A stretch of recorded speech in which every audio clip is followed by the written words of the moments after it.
Termites, drywood termites to be exact, the largest cause of property damage in Southern California. If you live in the termite zone, which stretches from the Mexican border all the way through Santa Barbara and about 60 miles inland, there's only two kinds of structures, ones that have termites and ones that are going to get them. A drywood termite problem always starts with the swarmer. They're about a half-inch long, they have a reddish head, and have wings. Dozens of them can emerge from a single colony each year during the migration season. They can move from house to house, gaining access through cracks in stucco, broken ceiling tiles, open windows, and through air vents. Once inside, the swarmer eats into the wood and starts a new colony. Then each year during the migration season, they will just move from one wood member to another, starting new colonies throughout your home. All of the damage is caused by the worker termite. These workers create channels and tunnels inside your structural wood framing. These termites continue to eat 24 hours a day. From Tampa Bay's #1 news station, this is Good Day Tampa Bay. It's 8:30. The termite tents are everywhere these days. These insects are destructive, and they're taking a big bite out of the Bay Area homes. And it seems to be worse this summer than in years past, don't you think? The big question is, how do we get rid of them? Fox 13's Kristen Wright is live at a home in Temple Terrace that is badly damaged by these nasty bugs. It looks good so far, but these critters hide. They do, and that is the challenge, that you really can't see them a lot of the times. But the damage in this house in Temple Terrace is quite extensive. I mean, literally, the termites have eaten through practically the whole thing. So this is the homeowner here, Curtis, who's been dealing with this problem for a really long time. And he's going to show us, he's going to do a little demonstration to show us just how bad it is. He's going to take a screwdriver, okay, and he's sticking it into part of the wood frame of the house. See how it goes in like that? That's because it's literally hollowed out by the termites. The termites have come along and eaten through the wood in this part of the house, and really the whole house, so badly that he can stick a screwdriver right up through it. It's no longer solid. It's just hollowed out. And he's dealing with this throughout the house. And now we want to bring in Curtis's attorney, Pete Cardillo.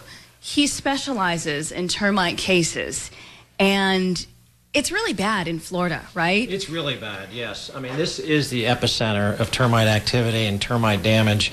And unfortunately, the type of damage that we're looking at this morning, we see all the time, over and over again. Homeowners victimized by termites, causing extensive damage before they even have a clue that the damage has occurred. And that's just it. And it's expensive to get it treated, to get it fixed. What are the types of treatments? Well, for subterranean termites, the best form of treatment right now is what's called a liquid barrier treatment, meaning you dig a trench around the building and you fill the trench with chemical, and that creates a barrier to protect the building. And that's what Mr. Kelly has had to do ultimately here to protect the building. The primary way to treat drywood termites is through tinning and using a poison gas to kill the termites. But the homeowner has to be vigilant, and you've got to do treatments even if you don't suspect you have termites or termite damage as a preventative measure to guard against this kind of damage. Because once the damage is done, it's difficult. Yeah. And really quickly, you help with people getting it covered. Absolutely. Quickly tell us about that process. Well, they may be covered under their termite company contracts. They may have an agreement with an extermination company where the termite company has agreed to protect the building and the owner. Or they may have coverage under their insurance policy that would cover this type of damage when it reaches this level of structural impairment. Okay, thank you so much. You've been very helpful. Coming up, we're going to talk with Curtis, the homeowner, about what he's been dealing with and how frustrating it's been. Oh, and the repairs that have to go on after that. That would be a nightmare because they're around every corner. Thanks, Kristen. Yeah, and he's living it. Okay. Yeah. That's frightening, isn't it? It is. I mean, and you said it. I mean, I know it's a joke, but it's true. What's the line? There are two types of homes in Florida, those with termites and those that will get them. Yeah. In the basement of this nondescript North Portland house, something evil is in the walls. Now here's another condition too, where you can see here's a room that looks kind of finished, It's something Neil Kelly professional handyman Thomas Lifshutz sees a lot in the Northwest, just never this bad. It's not a ghost, it's not a demon, it's dry rot. That is full dimension 2x4, and when it just takes the screwdriver and eats, whoa, went right through there. That's the problem. So you don't want this in your house. You don't want to get close to this. Even this is an extreme case, but dry rot in our wet climate is certainly not rare. What causes dry rot? Well, it's a slang term that can be a little misleading. Dry rot is caused by water mixing with a biological material like wood combined with oxygen that creates fungus. And fungus has got to eat. It loves decaying wood. We have paneling, nice wood paneling, but where the moisture got in it, it's all rotten there too. So this is an exterior wall. This is an exterior wall. There's been some moisture issues here. We have rot there. In this case, the problem starts with the gutters and rainwater from the roof. And it was overflowing and it was just pouring right in here and pouring in all of this area here. Water was getting over there, and it's just saturating through that wall and causing all that rot. We need to relocate this, send this drainage out way out there or way back here somewhere into a dry well, or run it out and into a pump and then pump it back there or pump it out where it can go off natural drainage. Sometimes the idea of dry rot is pretty frightening. But you know, it's not always as bad as it first appears.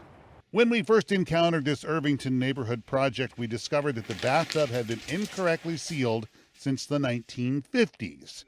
What was there didn't look very promising. The water's got behind the wall and is trapped, and it's got mold spores growing, and it's causing the mold to multiply, and you see the damage there. Yeah. It's no way to dry out. I mean, you can see here that it's been saturated for years, I think. When the Neil Kelly project manager first started looking at the site, he thought there may have been insulation in an interior wall, which would have been uncommon. It turns out the mold was so thick it actually looked like blown insulation, and the crew was sure it would be ripping out chunks of flooring because of dry rot. But 1 week later, after the bathroom was gutted and fully cleaned, No dry rot at all, as far as I can tell. Yeah. So, no repairs. the only way to repair dry rot is to remove wood that's been compromised. And in nearly every case, the only way to discover just how far dry rot has spread is to keep demolishing until you reach solid wood. At some point, every home will have some type of dry rot issue. It's just the nature of wood, water, and fungus. One thing is certain: ignoring the problem won't make it go away.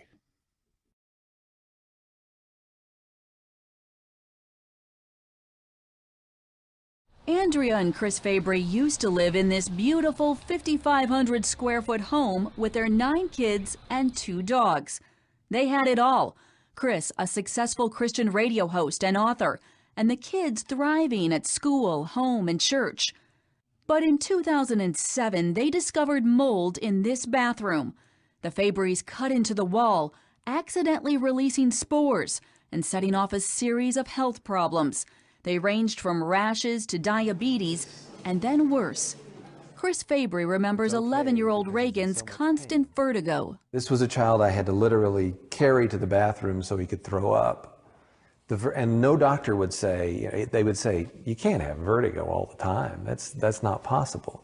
10-year-old Caitlin had to give up reading after her vision blurred. Next, 7-year-old Colin became sick. He would be doubled over with abdominal pain, sobbing, and migraines where he would scream. His headaches would be so severe that he would just literally sit there and scream. And then it was all 4 kids, then every night was like that. At this point, the Fabrys had no idea that mold was to blame. Part of the problem, remediators used fans on the mold, spreading toxic spores throughout the home. Also, 30 doctors questioned the Fabrys, but not one asked about their environment. I would have doctor after doctor look at me and say, have you thought of a psychologist for him or her? Have you thought of just sending them back and giving them a little bit of tough love? I think that's what they need. Finally, a year later, an indoor air test confirmed Andrea's deepening suspicion. Dangerously high counts of mold spores in several rooms. The toxicologist told the family, "Your house is killing you. Get out."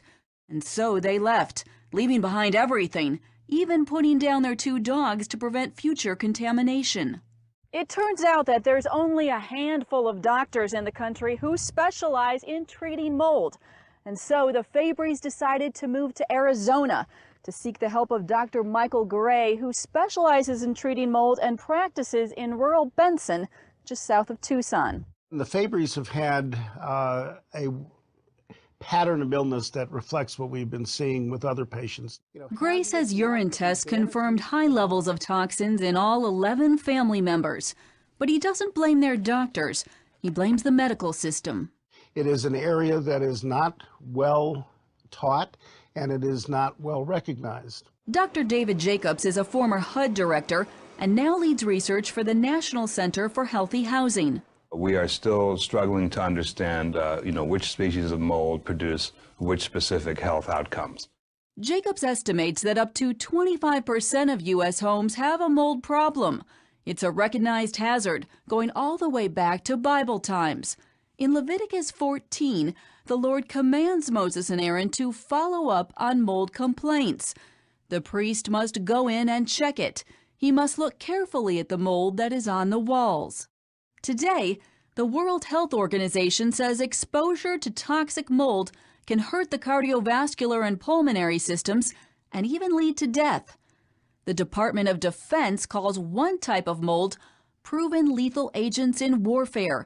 A lengthy report cites symptoms including vomiting, bleeding, shock, and rapid death. These substances that we're talking about include amongst them the most toxic substances known to humankind that are naturally occurring in the environment. And because we use them for chemical warfare, we need to know how to protect our troops. But the EPA's website has just one paragraph on how mold can cause health problems. It emphasizes allergies and concludes research is ongoing.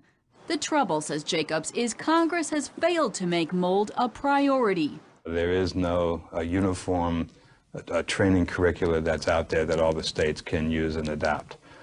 We do have that for lead and for radon. We're breathing mold right now. It's not whether or not there's mold in your home.